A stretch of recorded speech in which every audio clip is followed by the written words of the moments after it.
The search for Flight 370 in what could be a more promising phase as we enter the fourth week since it disappeared with those 239 people on board.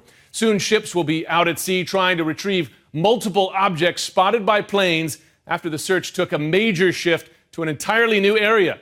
We may have an idea about why, until today, the search has been so fruitless, and that's because crews may have spent the last several days looking in the wrong area. But officials in charge insist they have not wasted any time or effort.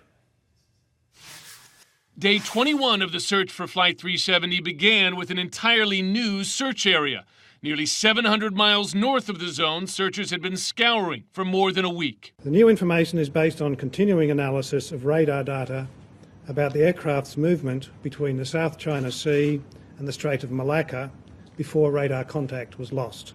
Officials explained the sharp move northward follows further analysis showing the plane may not have flown as far south as previously thought. This process yielded new results, which indicated that MH370 flew at a higher speed than previously thought, which in turn means it used more fuel and could not travel as far. For days, searchers had been focusing here, raising expectations of a breakthrough with successive satellite photos showing what appeared to be not just individual pieces of debris, but possible debris fields. Now, satellites and planes have a new target zone in calmer waters and closer to the Australian coast. CNN's Kyung La traveled aboard a US P-8 Poseidon aircraft, and within minutes of arriving on site, searchers spotted what could be debris. This plane did spot some debris, and there was a bit of excitement. The plane tipped to the right. They got very, very close to the ocean. Some white debris, some orange rope, a blue bag, but it wasn't significant enough to say that it was connected to the plane at all. At least 4 other planes taking part also spotted possible wreckage.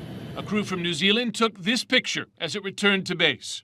Still, conscious of the repeated false alarms, officials downplayed the significance of these early sightings. I would not wish to classify any of the satellite imagery as debris, nor would I want to classify any of the few visual sightings that we made as debris.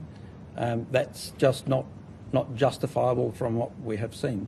Questions continue to linger over whether the captain or first officer played a role in the plane's disappearance. Still, Malaysia Airlines officials said today they conduct regular psychological tests of their air crews. That's something that we check yearly and 6 monthly, depending how old they are, on their medical renewal, and that's normally done through an interview with the aviation doctors. Expressing growing frustration with the continuing lack of answers, hundreds of family members walked out of a meeting with airline officials in Beijing in protest. We haven't seen any evidence of transparency or full competence so far.